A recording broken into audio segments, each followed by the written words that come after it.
You will hear a conversation about a New Year's party. First, you have some time to look at your questions 1 to 4.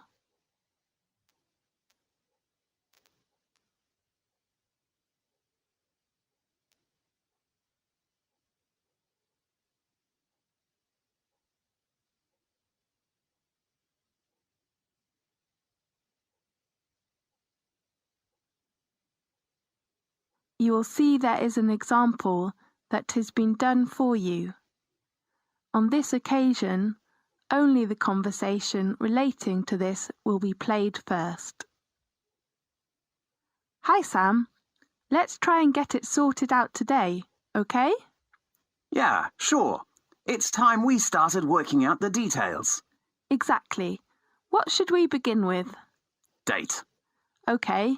When is the best time to hold the New Year's party? How about 30th of December?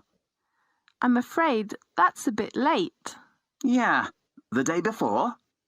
Fine. 29th of December?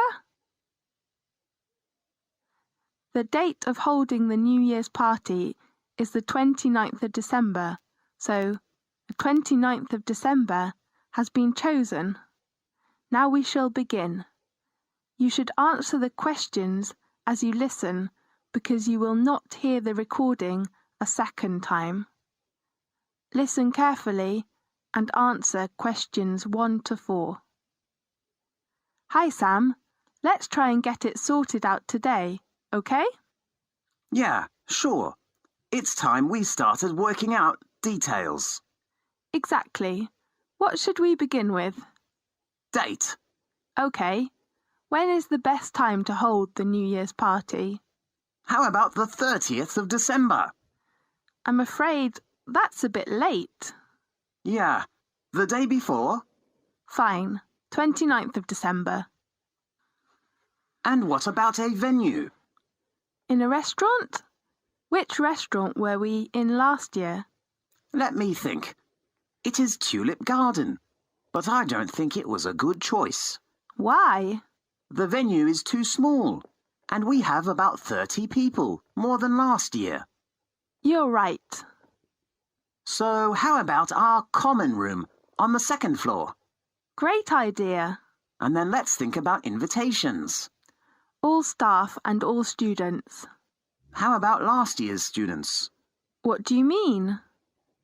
I know someone who has graduated already but still stays in the city. He might want to come to next month's graduation ceremony.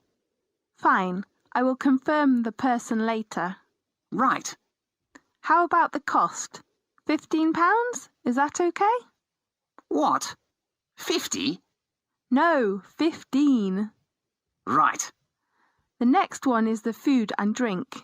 In my mind, it's better for us to book them from a restaurant. Definitely. Which one do you prefer? How about Tulip Garden? Okay, and we should choose the menu and pay in advance by deposit. How many days in advance? A week? A week is not enough. I think at least 7 working days. Okay. How much is the deposit? I'm not sure. Maybe £80? I think it's a little too much. £70? Right.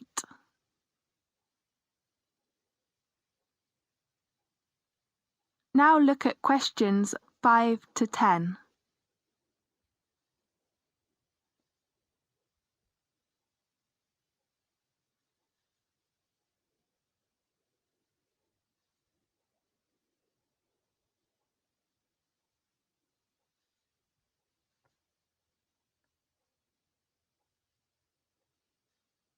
Now listen to the tape and answer the questions 5 to 10. Well, let's talk about the menu. Yes. Appetizer first. What was it last year? I remember there was fruit juice and onion soup. Do you want to change? Yes, I didn't like that soup. Maybe we can order tomato soup instead of onion soup. Is that okay? Good. And the next one is main course. How about chicken or beef? I prefer a roast dinner. Good idea. And the third one is vegetables. How about a vegetable salad? Fine. What vegetables do you prefer? Carrot and tomato. Yeah. And potato and corn? Yes, I like corn. It is good for the eyes. Really? Yes. And pea and onion? Okay, and how about lettuce and cucumber? Yes.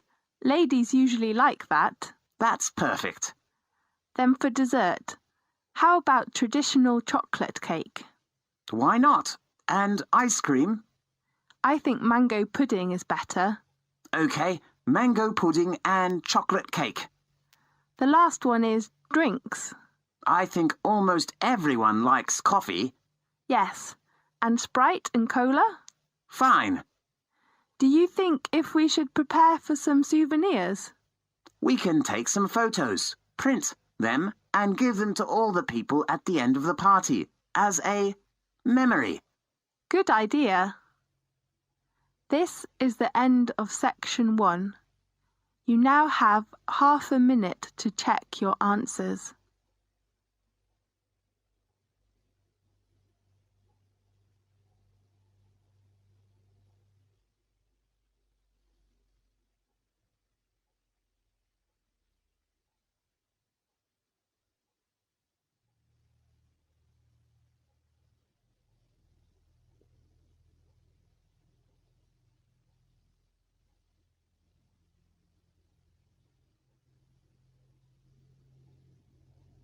Now turn to section 2.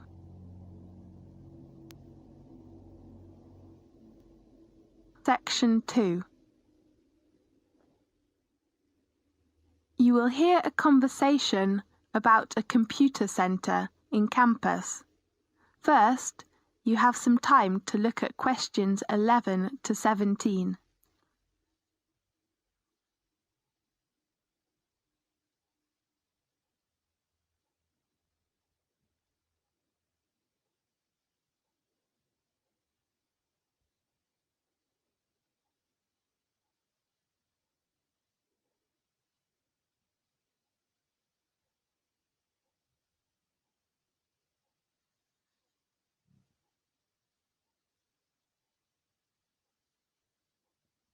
Now listen carefully and answer questions 11 to 17.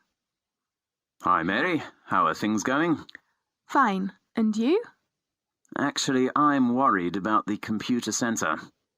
What's the matter? Because I didn't attend the computer centre meeting yesterday. I can tell you the information about it. Really?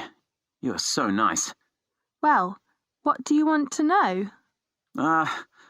When is the registration time of the computer centre? It is at 9 a.m. to 4 p.m. from Monday to Friday this week. Today is Friday, right? Yes. Oh no. Don't worry, you can register tomorrow morning. But tomorrow is Saturday. Yes, on Saturday. The registration time is 9 a.m. to 12 a.m. That's so great. Yes. Do you know where the registration office is? Yes, room 214 on the second floor of the main building. 240 or 214? 14. And you should take some documents when you go there. What kind of documents? A fee? No, we are registered students, so we needn't pay any fee. Great. You need to take your student card and one passport photo. Okay. And on the meeting, the lecturer told us some rules of the computer centre we have to know. What kind of rules? Is that very important? Yes, the first one is the opening hours. I hope it closes late. Right, it opens at 9 o'clock as usual and closes at 11 in the evening. Perfect. There is no smoking and noise in the computer centre. Fine. Can I take some snacks? You can only eat something in the lounge. Then can I take my bag into the computer centre? There is a student locker in the lounge. You may put your bag in the locker, so do remember to take a lock. Fine.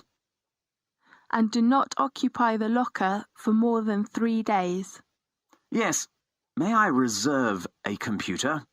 Yes, there is a reservation system in the computer centre. You can reserve it 3 days in advance. Fine.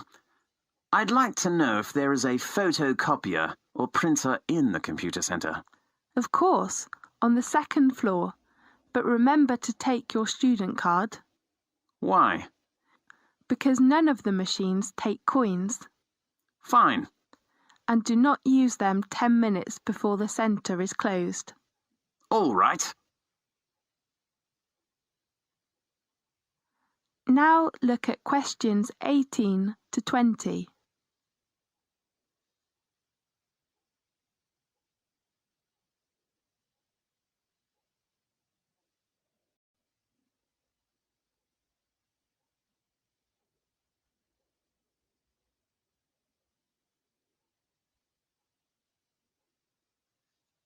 Now listen to the tape and answer the questions 18 to 20. Well, can you tell me where the computer centre is? In the main campus? Do you have a campus map? No. Well, I'll draw a map for you.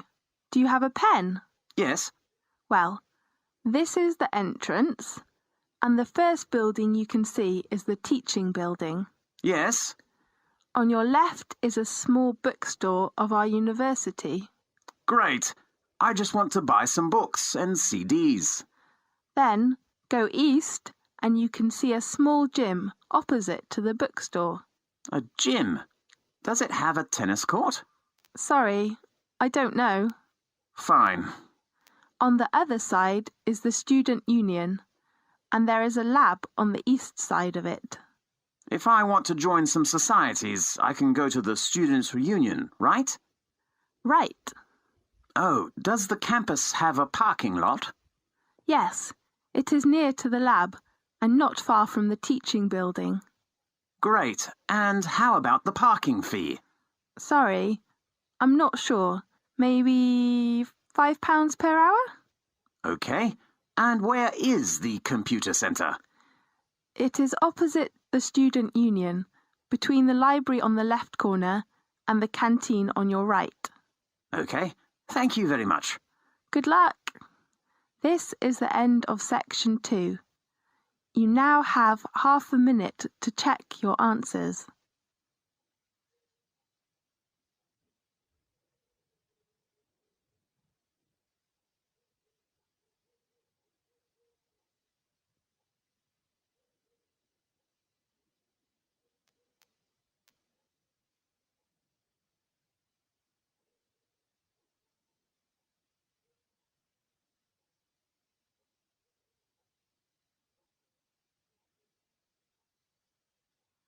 Now turn to section 3.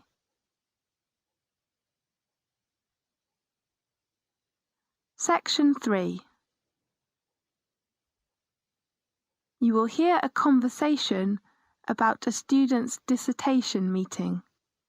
First, you have some time to look at questions 21 to 26.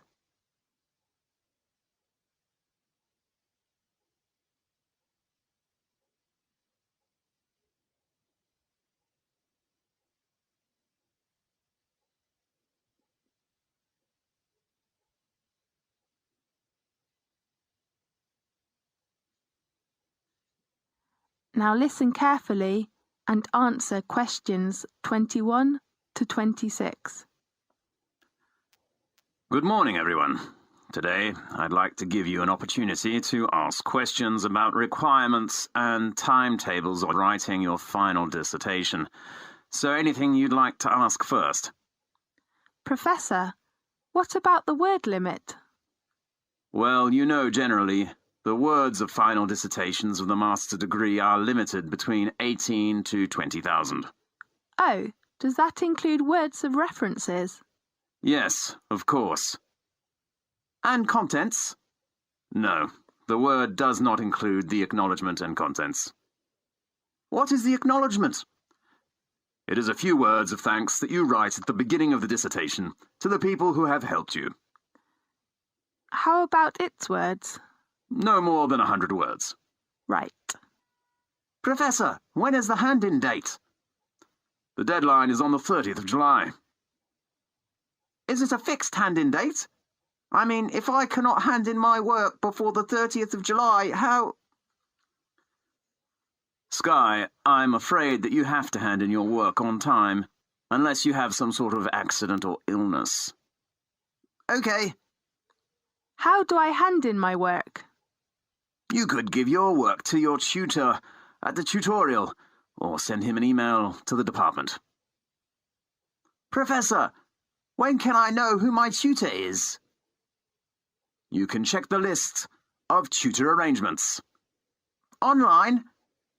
Yes, or you could go to our department office to check. Fine. How many tutorials do we have in a week? Usually there are 2 tutorials per week. How long do they last? 2 hours? No, 1 hour on afternoons.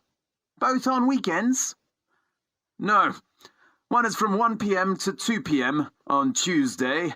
The other is from 2 p.m. to 3 p.m. on Friday. How about the requirements for the format? You can check their requirements online. But one of the most important things is to have a printer. Printer? Yes, we usually keep all dissertations on file, so you must print your work by laser printer. Fine.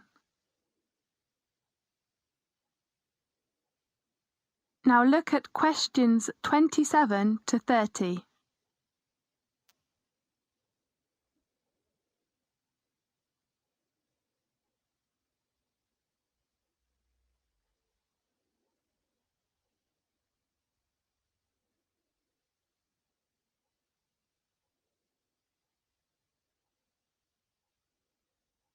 Now listen to the tape and answer the questions 27 to 30.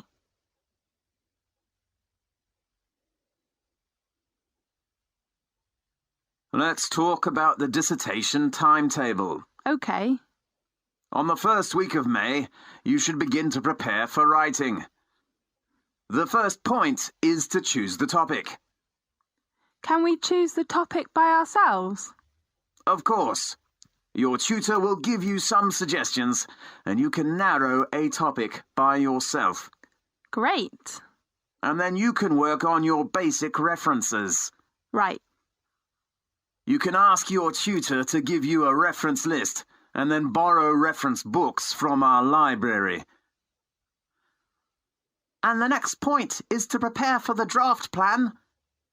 Definitely. You should write a draft first and then discuss it with your tutor at the tutorial.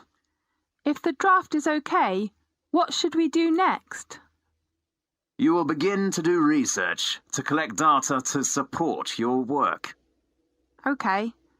Can we choose the research methods by ourselves? It is better if you take your tutor's advice. Okay. When your data is enough for your work, you will begin to write up your dissertation. How many parts does a dissertation contain? Usually your work must have an introduction, a main body, and a conclusion. You should talk about it with your tutor. And then can we hand our dissertation in? No. You should do proofreading before handing in your work. Okay. Anything else? No. Right. This is the end of section 3. You now have half a minute to check your answers.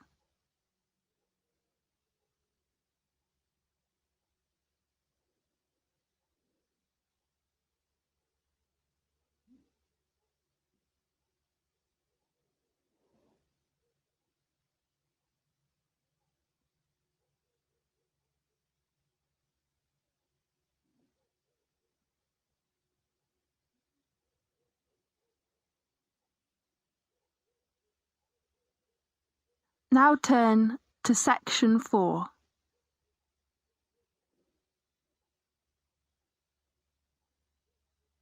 Section 4.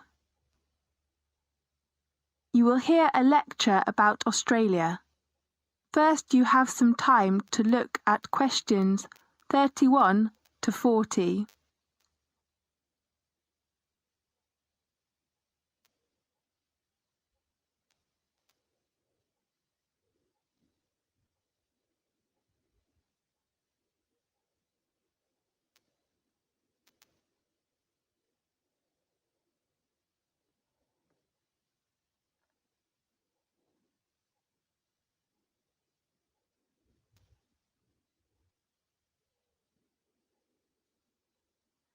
Now listen carefully and answer questions 31 to 40.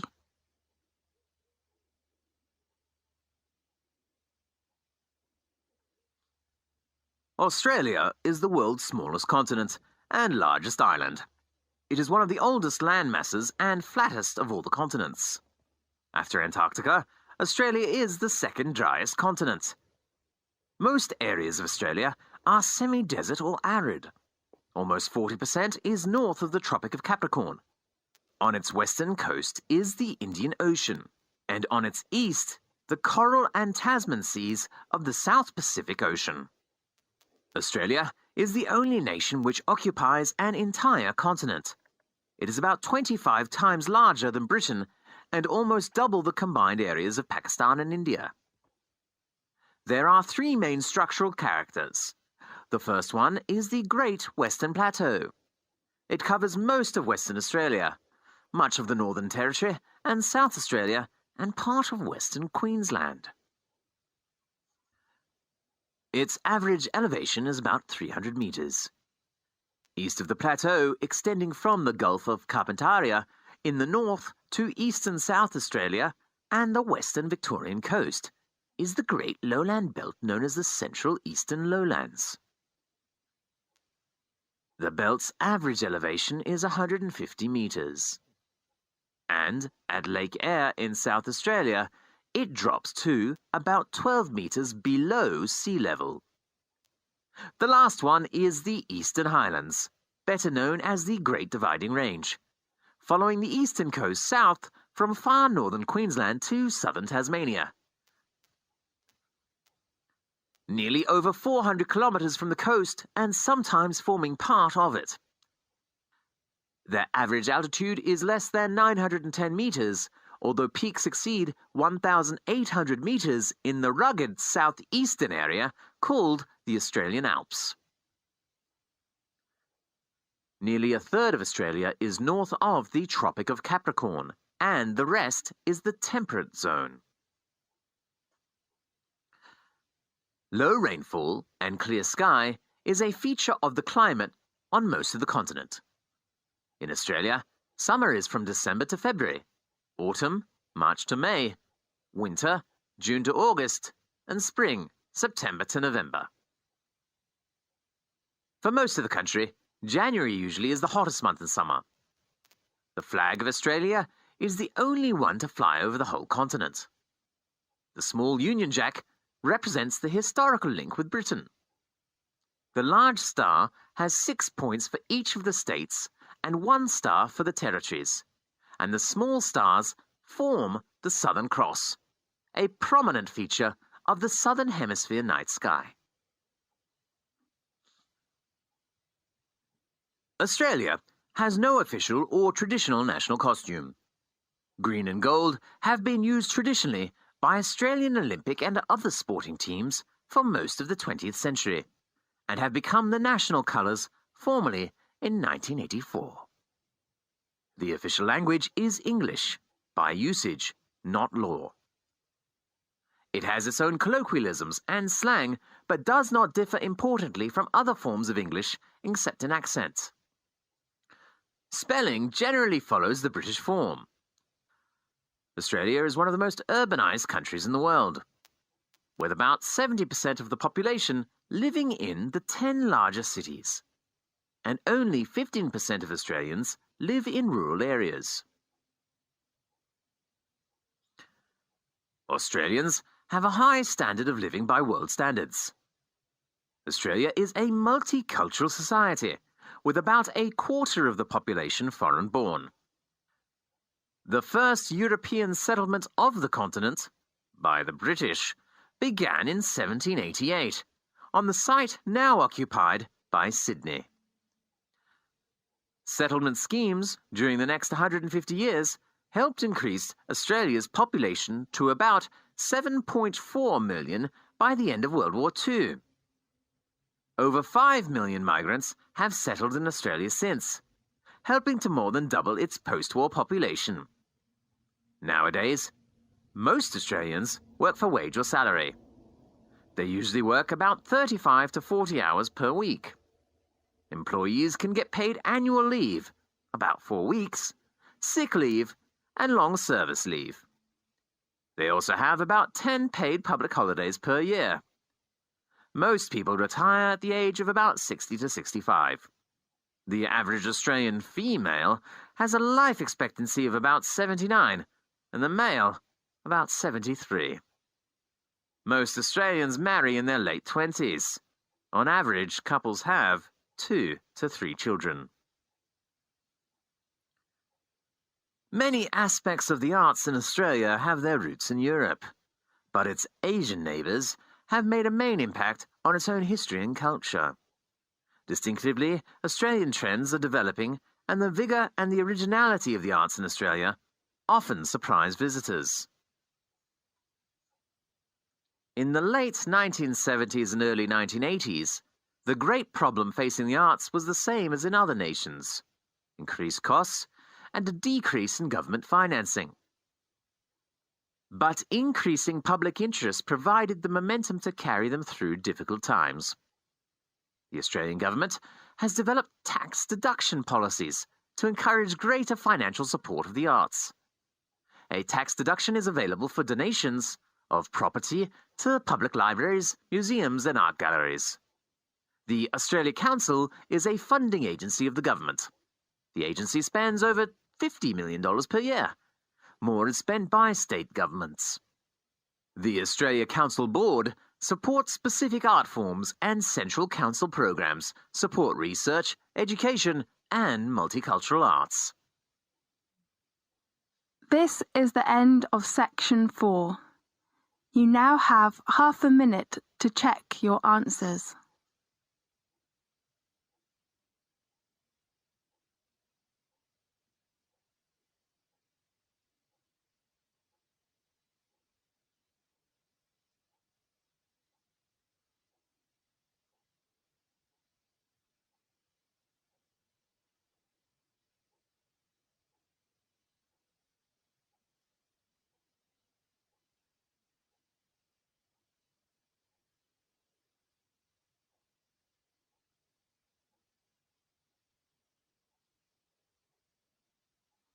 This is the end of the listening test.